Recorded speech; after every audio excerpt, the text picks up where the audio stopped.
আসসালামু আলাইকুম বন্ধুরা, কেমন আছেন আপনারা সবাই? তো আজকে খুব সহজেই হচ্ছে কিভাবে অনেক ঘের দিয়ে সুন্নতি জামা বা গোল জামা যে যেটাই বলেন তৈরি করতে হয় আমি সেটি দেখাবো। তো আমি এখানে একটি 3 পিস নিয়েছি আর এটাকে আমি ছাড়িয়ে নিয়েছি সামনের অংশ, পিছনের অংশ এবং হাতা। তো এখন হচ্ছে আমি কাপড়টিকে আগে সুন্দর সমান করে ভাঁজ দিয়ে নিয়ে হচ্ছে লম্বা মেজারমেন্টটি নিচ্ছি। তো আমার লম্বা কাটতে হবে না, কাপড় যে লম্বা আছে সম্পূর্ণটাই লেগে যাবে। তো আমি লম্বাটা নিয়ে হচ্ছে এটি আমি তৈরি করছি একটু বয়স্ক এক আন্টির জন্য।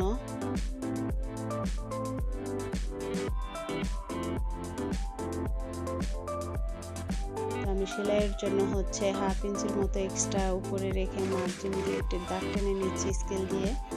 আর নিচেও হচ্ছে এভাবে এক্সট্রা সেলাইয়ের অংশটা আমি এভাবে স্কেল দিয়ে দাগ টেনে নেব। আমি মেজারমেন্ট অনুযায়ী হচ্ছে বডির যার যেই মাপ আপনারা সেভাবে করতে পারেন তার মাপ অনুযায়ী। আর এভাবে গোল জামাটি বানালে হয় কি যে অনেক ঘের হয়, কোনা ঝুলে যাবে না আর দেখতে অনেক সুন্দর লাগে। গোল জামা বা সুন্নতি জামাও বলে, আর হচ্ছে আরেকভাবে কাটে সেটি হচ্ছে 6/4 দিয়ে। আসলে সুন্নতি জামাটা অনেকে অনেকভাবে কাটিং করে, তো এভাবেও আর কি করা যায়। এটাও হচ্ছে অনেকেই এটাকে পছন্দ করে। তো আমি বডির মেজারমেন্ট দিয়ে হচ্ছে দাগ টেনে নিচ্ছি। তো শেপ কাট দিয়ে বডির শেপ করে নিচ্ছি। নেওয়ার পরে হচ্ছে দেখেন আমি কোথা থেকে স্কেলটা ধরেছি, ধরে হচ্ছে দাগ দিয়ে নিব। এই যে কোনা স্কেলটা যেখানে শেষ অংশ এখানে এই পর্যন্ত দাগ হয়েছে, তার মানে এখানে জোড়া দিতে হবে।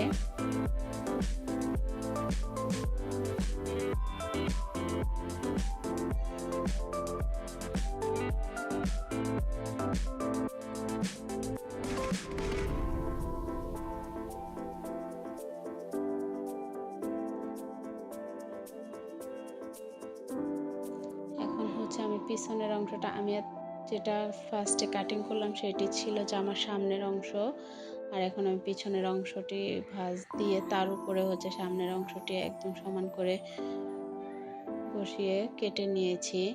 এখন জোড়া দিব হচ্ছে এই যে সাইডের যে অংশ জায়গাটা, এখানে হচ্ছে আমি জোড়া দিয়ে নিব। কামিজের সাইডের কাপড়টুকু দিয়ে আমি এভাবে 4 ভাঁজ দিয়ে হচ্ছে এখানে জোড়া দিব। তো হচ্ছে 1/2 ইঞ্চি হচ্ছে এই জয়েন্টের উপরে রেখে, এখানে 1/2 ইঞ্চি উপরে রাখবো যেন এটা সেলাইয়ের মধ্যে চলে যায়। আর স্কেলটাকে এভাবে ধরে টেনে নিব। তো দাগ টেনে নেওয়ার পর আমি এভাবে কাটিং করে নিব।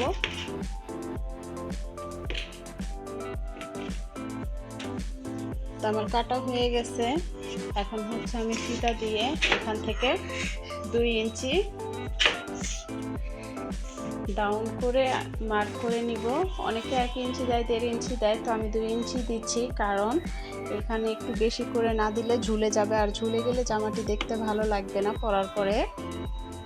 তো এই জন্য যেন ঝুলে না যায় সেজন্য আমি একটু বেশি করে মার্ক করেছি।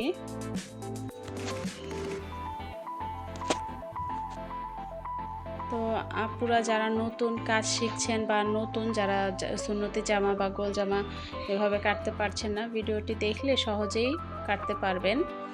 তো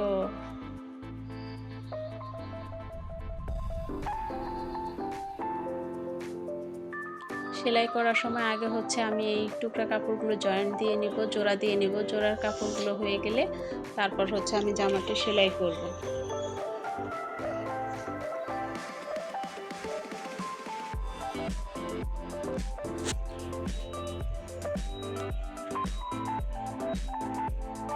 তো আমার জামাটি কাটা হয়ে গেছে। এখন হচ্ছে আমি জামার হাতাটি কাটিং করে নিব। আমি এটিকে সমান করে 4 ভাঁজ দিয়ে সমান করে নিচ্ছি। হাতার মুখের মাপটি 5.5 ইঞ্চিতে মার্ক করে 1 ইঞ্চি এক্সট্রা সেলাইয়ের জন্য নিয়ে মার্ক করে এটি আমি স্কেল দিয়ে দাগ দিয়ে কেটে নিব। তো আমার হাতের মেজারমেন্টটা এখানে শেষ। তো আমার ভিডিওটি যারা দেখছেন তাদের যদি ভালো লেগে থাকে অবশ্যই লাইক কমেন্ট শেয়ার করবেন, জানাবেন আমাকে। তো আজ এই পর্যন্তই। ভালো থাকবেন আপনারা সবাই, আমাদের জন্য দোয়া করবেন। আসসালামু আলাইকুম।